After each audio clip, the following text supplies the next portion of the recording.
पुढील कार्यक्रम प्रसारित करणारे आहेत जॉयसमेर मिनिस्ट्रीचे मित्र आणि भागीदार.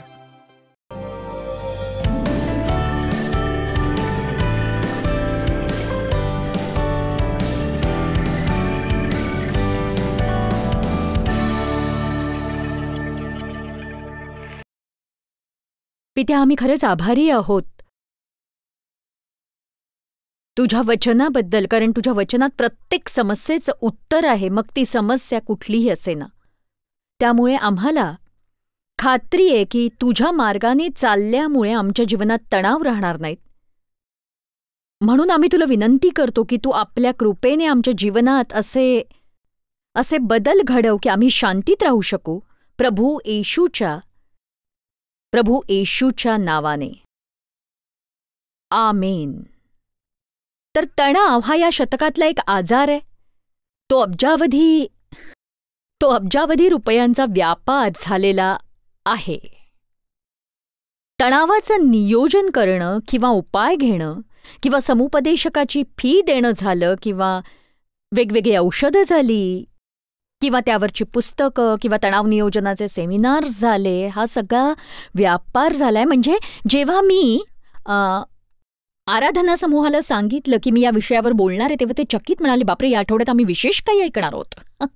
मला असं म्हणायचंय की देवाची आपल्यासाठी ही इच्छा नाहीये की आपण नेहमीच तणावाखाली किंवा दबावाखाली आपलं आयुष्य जगावं, असं नाही वाटत त्याला. किती जणांना कळलंय की तुमच्यासाठी ही देवाची इच्छा नाही. तर हा आपल्या संस्कृतीला जडलेला आजार आहे. पण आपण एखाद्या संस्कृतीत राहतो म्हणजे असं नाही की आपण ती संस्कृती अंगीकारायलाच हवी. आता तुम्ही नीट ऐकून घ्या. आपण प्रत्येक गोष्टीत काही ना काही सबबी सांगत असतो. आपण म्हणतो की जग असंच तर चाललंय आज, पण तुमचं जगही तसंच असायला हवं असं नक्कीच नाही. आमेन. अगदी खरं आहे. आणि मी तर म्हणेन की आज ज्या प्रकारे या जगाची अवस्था झाली आहे तशीच अवस्था तुमच्या जगाचीही व्हायला हवी असं नक्कीच गरजेचं नाहीये. आणि जर तुम्हाला वाटत असेल तुमच्या जीवनात काहीतरी बदल हवा, तर तो बदल घडवून आणण्याची जबाबदारी फक्त तुमची आहे. मला असं नाही म्हणायचं सगळं देवाशिवाय शक्य आहे. परिस्थिती कुठली असली तरी आपण सगळ्यात आधी देवाकडेच जातो. पण बघा, आपल्याला देवाचं कार्य आणि आपली जबाबदारी यामधला फरक नक्कीच समजत नाही.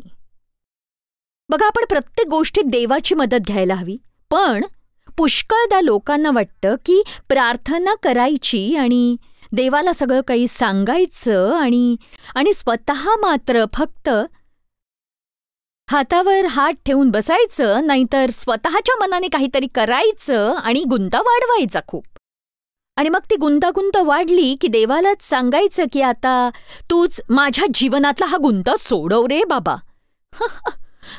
आता याला काही अर्थ आहे का? आणि जेव्हा तुम्ही प्रार्थना करता तेव्हा तुम्ही तुमचे कान हे उघडे ठेवायला हवेत तुमच्या समस्येचं मूळ जाणून घेण्यासाठी. पण बऱ्याचदा आपण काहीच करू शकत नाही. आणि बघा, अशी जर आपली अवस्था असेल ना, तर देव हस्तक्षेप करून सगळं काही करतोच करतो.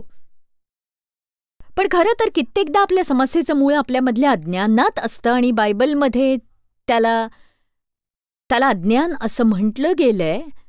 आपण ज्ञानाने चालत नाही. बऱ्याच गोष्टी आपण ज्या संस्कृतीत जगतो त्यानुसार करतो. एखादी गोष्ट लोक करतात म्हणून आपणही ती करत राहतो. परंतु आपल्याला दरवेळी वचनाकडेच वळायला हवं, देवाच्या वचनाकडेच वळा, कारण ते ज्ञानाचं भांडार आहे. देवाच्या वचनाकडेच वळा आणि एक दृढनिश्चय करा की मी जगात जे काही चाललंय त्यानुसार जगणार नाही. पण हा निर्णय आपण पवित्र आत्म्याच्या नेतृत्वाखालीच घ्यायला हवा. बघा, किती जणांना वाटतं पवित्र आत्म्याने चाललं तरच आपलं जीवन सुखाचं आणि शांतीचं असेल? सांगा. ठीक आहे, तर मला तुम्हाला हे सांगायचंय की माझ्याकडे कोणती जादूची छडी नाही जी तुमच्यावर फिरवून मी तुमचा सगळा तणाव दूर करेन. आणि सत्य हे की जगात कुणाहीकडे ती नाहीये. मला प्रामाणिकपणे वाटतं की लोक जेव्हा तणाव नियोजनाच्या वर्गाला जातात तेव्हा ते हा विचार मनात बाळगून जात नाहीत की बदल घडवून आणण्यास मी तयार आहे, आणि ते असं म्हणतात की माझी समस्या इतर कोणीतरी सोडवावी. जणू काही ती दुसऱ्या कुणाचीच जबाबदारी आहे.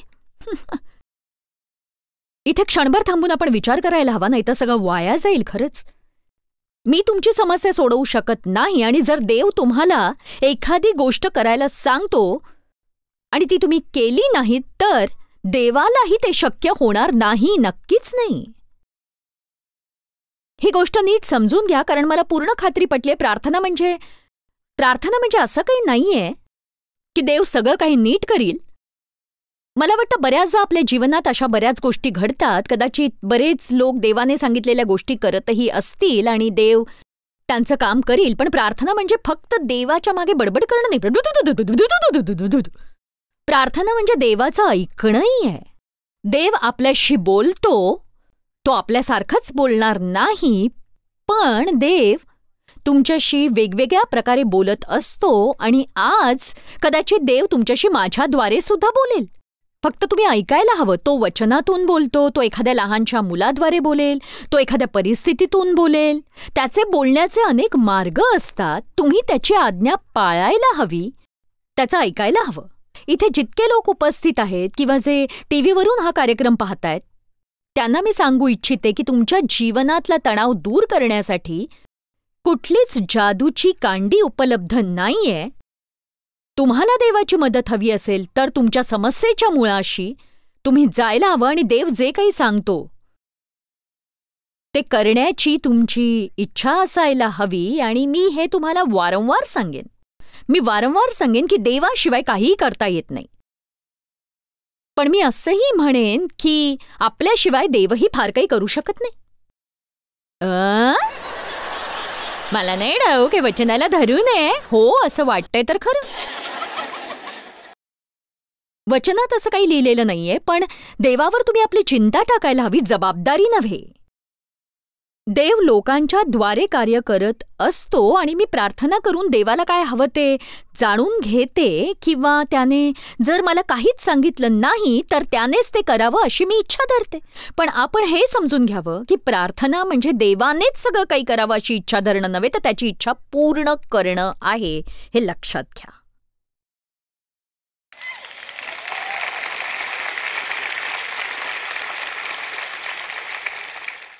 तणाव तर सगळीकडेच दिसतो, आणि तो काही केल्या कमी होणार नाहीये. मग त्याला पर्याय काय? बघा, मी बराच काळ माझ्या सभोवतालची परिस्थिती बदलण्यात घालवली. कदाचित तुम्ही तेच करत असाल. जर तुम्ही अमुक केलं तर मला शांती मिळेल, जर तुम्ही हे केलं नाही तर मला शांती मिळेल, जर तुम्ही ते करायला लागलात तर मला शांती मिळेल, मला जास्त पैसे मिळाले तर मला शांती मिळेल, मला चांगला बॉस मिळाला तर शांती मिळेल. आपल्याला वाटतं बाहेरचं सगळं बदलावं, पण लक्षात घ्या, आपल्या सभोवतालची स्थिती बदलायला आपण बघतो म्हणूनच आपल्याला शांती मिळत नाही. हीच स्थिती आपल्याला थेट एदेन बागेत घेऊन जाते. दोष देणं. जी स्त्री तू मला दिलीस तिनेच मला ते दिलं.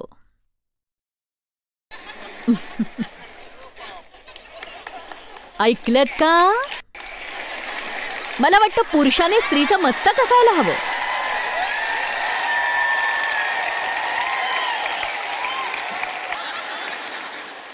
पण मग बागेच्या मस्तकाचं काय झालं? मला वाटतं त्याला दोष झटकायचा होता. घाबरू नका, मी हेच घोळणार नाहीये. पण जोवर आपण परिस्थितीवर मात करत नाही, म्हणजे मला थोडी शांती हवी आहे, तू माझी शांती चोरलीयस, माझी परिस्थिती जर बदलली तरच मला शांती मिळणार आहे. तुमची परिस्थिती ठीक आहे, म्हणजे मी तुम्हाला निराश करत नाहीये, पण तुमची परिस्थिती बदलली तरी इतर प्रश्न उद्भवणारच आहेत,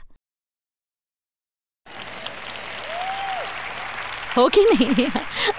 बघा, सध्या असलेले प्रश्न कदाचित मिटतील, पण नवीन प्रश्न उद्भवतीलच. आपण हे शिकायला हवं की आपण या जगात असूनही या जगाचे नसू. बघा, तणाव आपल्या सभोवती आहे, तो कमी होण्याची शक्यता नाहीये, तर मग आपण काय करायला हवं? बघा, आता आपल्या पुढे फक्त 2च पर्याय आहेत, लक्षात घ्या. पूर्ण उद्ध्वस्त होईपर्यंत तणावाने ग्रासलेले रहा, हा एक पर्याय आहे. आणि पुष्कळ जण हाच पर्याय निवडतात, पण त्याच्या आहारी न जाता आपल्या सभोवताली जे आहे ते आपल्यामध्ये असणार नाही याची काळजी घ्यावी. जे आपल्या सभोवताली आहे ते आपल्यामध्ये असता कामा नये. आमेन. शांतीची व्याख्या एक शांत हृदय, आणि खरंच मला हे आवडतं, एक शांत हृदय. प्रभू येशू तणावाने वेढलेला होता आणि कुटुंबाने, मित्रांनी त्याचा त्याग केला होता. आज अनेक जण अशा परिस्थितीत असतील कदाचित, आणि ते तणावाच्या आहारी गेले असतील. तुमच्यापैकी बऱ्याच जणांवर नको नको ते आरोप केले जात असतील, किंवा तुम्हाला दुष्ट कारस्थानी म्हटलं जात असेल ज्यात काहीही तथ्य नसेल. खोटे आरोप फारच तणाव निर्माण करतात, आणि आपण प्रत्येकाचाच गैरसमज दूर करू इच्छित असतो. पण एक सांगू का, की येशूने कधीच अशी धडपड केली नाही. त्याच्या शिष्यांना सारखं सुधारावं लागायचं. जगभरात सुवार्ता घेऊन जाण्यासाठी तो त्यांना घडवत होता, कारण त्याच्याकडे वेळ फारच कमी होता. आणि आपल्या सभोवतालचे लोक जेव्हा जे नको ते करत असतात तेव्हा त्याचा आपल्यावर ताण पडतो फार. प्रत्येक वेळी एकच गोष्ट मला तुला वारंवार सांगावी लागते, आणि तरीही तू त्याच्या उलटच वागतोयस, करतोयस. बघा, प्रभू येशूच्या मागे असंख्य लोक जायचे, आणि त्या सगळ्यांना हवे होते चमत्कार, आरोग्य, कुठली ना कुठली मदत. मी नेहमीच म्हणते की माझ्याकडे येणाऱ्यांना ना काहीतरी हवंच असतं. खास करून आयांना असंच वाटतं की नवऱ्याला काहीतरी हवं असतं, मुलांना काहीतरी हवं असतं, आणि तुमचे आईवडीलही खूप अपेक्षेने तुम्हाला बोलवतात. मग सासूबाईंच्या काही वेगळ्याच अपेक्षा असतात. जणू काही प्रत्येकाला माझा एक तुकडा हवा असतो, पण आता माझ्यात काही शिल्लकच राहिलं नाही. किती जणांची अशी भावना. येशूकडे पहा, तो लोकांसाठी आला होता, तरी त्याने मर्यादा आखल्या. त्याविषयी आपण उद्या सविस्तर बोलणारच आहोत. बोलूया उद्या. बघा, तुमच्या शेजारच्याचा कुत्रा तुमचं अंगण खराब करत असेल तर तुम्ही कुंपण घातलेलं बरं, नाही का?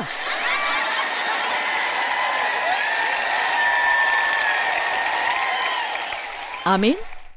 याचा अर्थ असा की आपण आपल्या जीवनाभोवती कुंपण घालून असं म्हणायला हवं, तू इथपर्यंतच जाशील, याच्या पलीकडे तू येऊच शकणार नाहीस.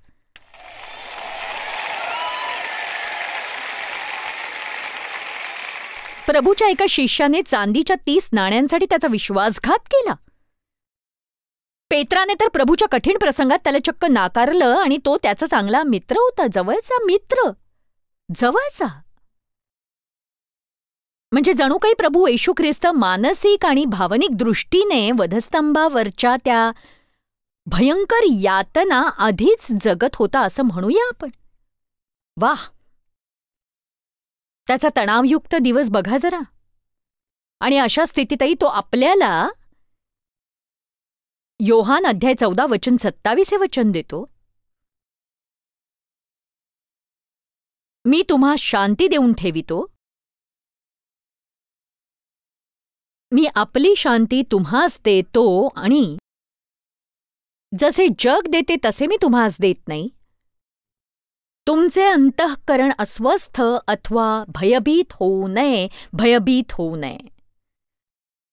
विस्तारित बायबल असं म्हणतं, अस्वस्थ होणं तुम्ही थांबवा, आणि भित्रेपणाला, डळमळीत होण्याला किंवा लटपटण्याच्या स्वभावाला जवळ करू नका, नक्कीच नका. बघा, हे लक्षात घ्या की प्रभू तुमच्या जीवनाची पायाभरणी भक्कम करतो. देवाला वाटतं आपण प्रार्थनेद्वारे त्याच्याकडे यावं, आणि तो आपल्याला मदत करायला तयार असतो. तो चमत्कृत्य करणारा देव आहे. पण इथे एक गोष्ट स्पष्ट होते, खरं पाहिलं असता आपण शांती प्राप्त करण्यासाठी प्रार्थना करायची गरज नाही, कारण आपल्याला आधीच शांती देण्यात आली आहे. त्याने असं नाही म्हटलं का? त्याने असं नाही म्हटलं का, मी आपली शांती तुम्हास देतो, तुम्ही नवीन जन्म पावलेले असाल तर शांतीचा राजकुमार तुमच्यात राहत आहे. बघा, शांती हृदयात हवी. जर तुम्ही पाण्यात उठणाऱ्या वादळाचा विचार केला तर तुम्हाला आढळून येईल की पाण्यावर लाटांवर लाटा येत राहतात, तरंग उठतात, आणि खूप खळबळ माजलेली असते. पण खोल पाण्यात शांत असतं, अगदी शांत. म्हणूनच शांतीला शांत हृदयाची उपमा दिली आहे. आपल्या अवतीभोवती अनेक प्रकारची वादळं असतातच, पण जर आपण देवाच्या सहवासात असलो, त्याच्यावर अवलंबून असलो, तर त्याची शांती आपल्याला अनुभवता येते. त्यासाठी परिस्थितीवर प्रेम करायची गरज नाही किंवा त्याखाली दबून जाण्याची गरज नाही, कारण प्रभूची शांती कुठल्याही स्थितीत अनुभवता येते. प्रभूची शांती ही आपल्याकडे सतत उपलब्ध असते. म्हणजेच जग जी शांती आपल्याला देतं ती शांती परिस्थिती अनुकूल असतानाच कार्य करते, पण प्रभू येशू आपल्याला त्याहीपेक्षा उत्तम प्रकारची शांती देतो. आणि ती शांती अशा प्रकारची शांती आहे की तिला आपण कुठल्या प्रकारची उपमा द्यावी हेच मला कळत नाहीये, कारण ती कल्पनेपलीकडची शांती आहे. कदाचित ती शांती तुम्हाला कशी मिळाली ते कुणाला सांगता येणार नाही, आणि जरी तुम्ही ते कुणाला सांगितलं तरी त्यांना असं वाटेल की तुम्ही फारच आध्यात्मिक वगैरे असाल कदाचित. पण देवाबरोबरचं तुमचं नातं जर भक्कम असेल तर तुम्हाला त्याच्या शांतीचा अद्भुत असा अनुभव नक्कीच मिळेल, हे लक्षात घ्या तुम्ही. आणि म्हणूनच मी तुम्हाला सांगू इच्छिते की हा अनुभव तुम्हाला नेहमीच मिळायला हवा, वारंवार मिळायला हवा. आमेन. मी विचार करत होते लोकांना अशा शांतीचा अनुभव मिळावा म्हणून काही वर्षांपूर्वी आम्ही एक मोठं संमेलन भरवलं होतं, ज्याचं नाव होतं सखोल जीवन संमेलन. आणि मला वाटतं त्याची खरंच गरज आहे. लूक 5 प्रभू येशू म्हणाला की खोल पाण्यात हाकार आणि तुम्ही आपली जाळी खाली सोडा. म्हणून आपल्याला गरज आहे ती हृदयाच्या खोलवर असलेल्या शांतीतून कार्य करण्याची, आपल्या आजूबाजूच्या परिस्थितीनुसार वागत राहण्याची नव्हे. नक्कीच नाही. पण मला ते ठाऊक नाही. तुम्ही सांगत राहा सिस्टर. प्रश्न असा आहे की तुम्ही शांतीला किती महत्त्व देता. जर तुम्ही आपलं मन या गोष्टीसाठी तयार केलं नाही की माझ्या जीवनासाठी शांती प्राप्त करणं हीच सर्वोत्तम गोष्ट आहे, तरच तुम्हाला त्याचा लाभ होईल. देवाची प्रीती निसंशय सगळ्यात वरची. देवाची कृपा अद्भुत आहे, अद्भुत आहे. पण देवाची शांती खरंच खूप महत्वाची आहे ती. आणि मी एक प्रश्न विचारते, बिछाण्यातून उठल्यानंतर अख्खा दिवस निराशेत घालवून तुम्हाला शेवटी काय मिळणार हे सांगाल मला?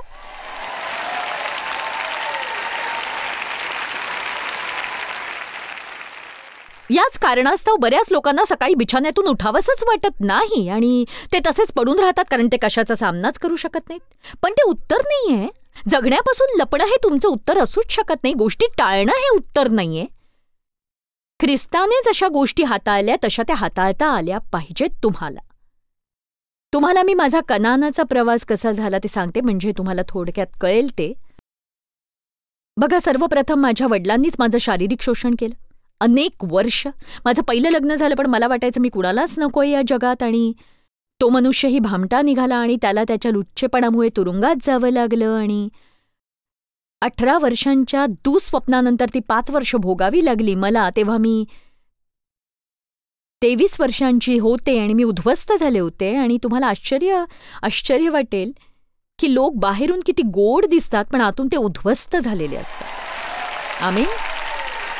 त्यांनी माझ्यासाठी निरुपयोगी हा शब्द शोधून काढला. आणि बघा, तुम्ही पाहिलं, म्हणूनच आज माझा कायापालट झालेला दिसतोय, कारण देवाच्या वचनाने मला पूर्णपणे बदलून टाकलं.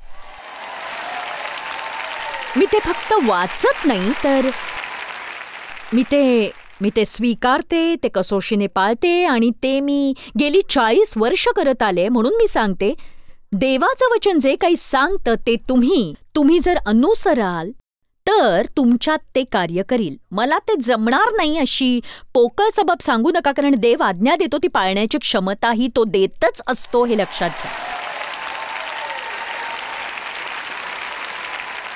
तर मी फार चिंताग्रस्त होते, भीतीने भरलेली होते, रागात होते, असुरक्षित होते, माझा सन्मान शोधू पाहत होते, मला स्वतःची घृणा वाटत होती. म्हणून मी माझ्या कामातून, कर्तृत्वातून माझा सन्मान शोधू पाहत होते, मरमर राबत होते. कुणाच्या जीवनात असं घडलंय का? सांगा मला.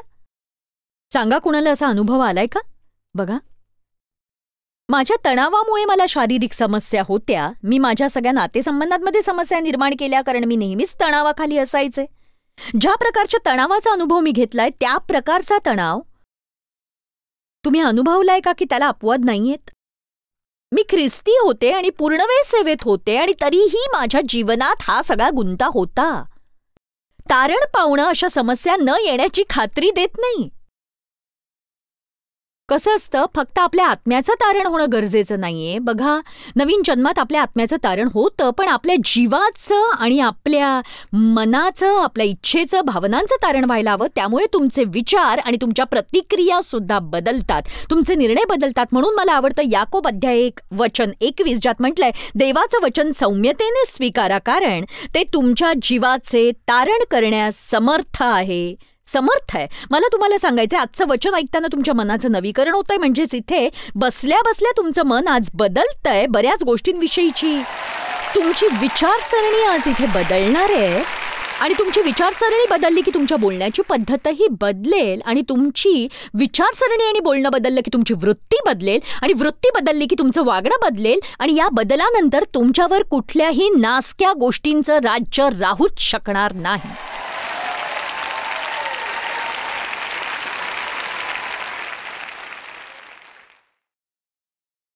कित्येक वर्षांच्या छळानंतर मी निश्चय केला की आता काहीही करून शांती मिळवायलाच हवी. मी तुम्हाला इथे सांगू इच्छिते की डेव्ह माझ्यासाठी फार मोठं उदाहरण ठरलं. जर तुम्ही त्या दुर्मिळ शांत लोकांपैकी एक आहात, जर तुम्हाला वाटत असेल की तुम्हाला या संदेशाची गरज नाही कारण तुम्हाला तणावाची समस्या नाहीये, तरीही तुम्हाला या संदेशाची गरज आहे कारण तुमच्या भोवतालचे लोक तणावाने वेढलेले असतील आणि त्याची तुम्हाला जाणीवही नसेल. आणि तुम्ही म्हणाल की अहो, पण तुमची समस्या काय? कशाला हा समोरचा माणूस एवढा त्रागा करतोय? कशाला एवढी चिंता करतोय? हा कुणास ठाऊक काय करायचं? बघा, डेव्ह माझ्यासाठी एक उत्तम उदाहरण ठरला शांती प्राप्त करण्यासाठी, कारण मी अशा पार्श्वभूमीतून आले होते जिथे शांती ठाऊकच नव्हती मला. तुमच्यापैकी किती जण क्रोध, हिंसा, मारहाण आणि आरडाओरडा अशा वातावरणात वाढले जिथे शांतीचा लवलेश सुद्धा नाहीये? शांती काय असं मला ठाऊक नव्हतं, पण जेव्हा ती मिळाली तेव्हा मी चकित झाले. ही शांती किती अद्भुत असते नाही का? मी चकितच झाले मी.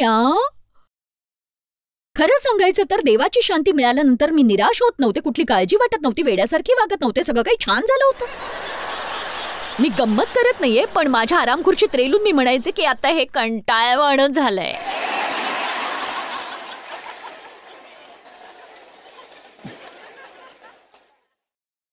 तर या संदेशातून खरोखर तुम्हाला काही हवं असेल तर ती देवाची शांती आहे. मी म्हटलं की जर डेव्हला ती मिळू शकते तर मलाही पाहिजे.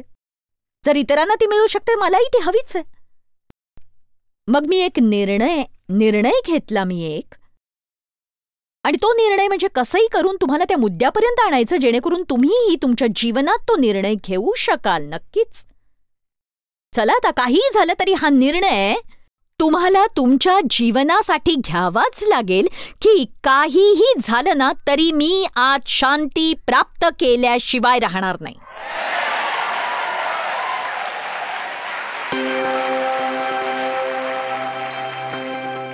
बघा, तुम्हाला ओझ्याखाली जीवन जगायची गरज नाहीये. तुम्हाला हे आव्हान स्वीकारावं लागेल की काहीही हो, मी शांती प्राप्त करीन. आणि देवाची शांती मिळवण्याची पहिली पायरी ही की येशूने ती दिलीये हे जाणून घेणं, आणि त्यासाठीच तुम्हाला येशू ख्रिस्त हा तुमचा प्रभू आहे हे स्वीकारावं लागेल. योहान अध्याय 14:27 मध्ये म्हटलंय, मी तुम्हा शांती देतो, मी आपली शांती तुम्हास देतो, तुम्ही शांतीत जगू शकता. जॉयस मायर मिनिस्ट्रीज करता तुम्ही खूप मौल्यवान आहात. आम्हाला तुमचं कौतुक आहे आणि जगभरामध्ये हे सेवा कार्य शक्य करण्याकरता आम्ही आमच्या मित्रांचे आणि पार्टनर्सचे आभारी आहोत. आम्ही एकत्रितपणे भुकेल्यांना खाऊ घालतो, गरिबांना वस्त्र देतो आणि राष्ट्रांना सुवार्ता सांगतो. तुमच्या प्रार्थनेच्या विनंती करता आमच्याविषयी आणखी माहिती मिळवा. जॉयसच्या कॉन्फरन्सच्या तारखा पहा आणि ख्रिस्ताची प्रीती जगभरामध्ये पसरवण्याकरता आमचे सहभागी व्हा.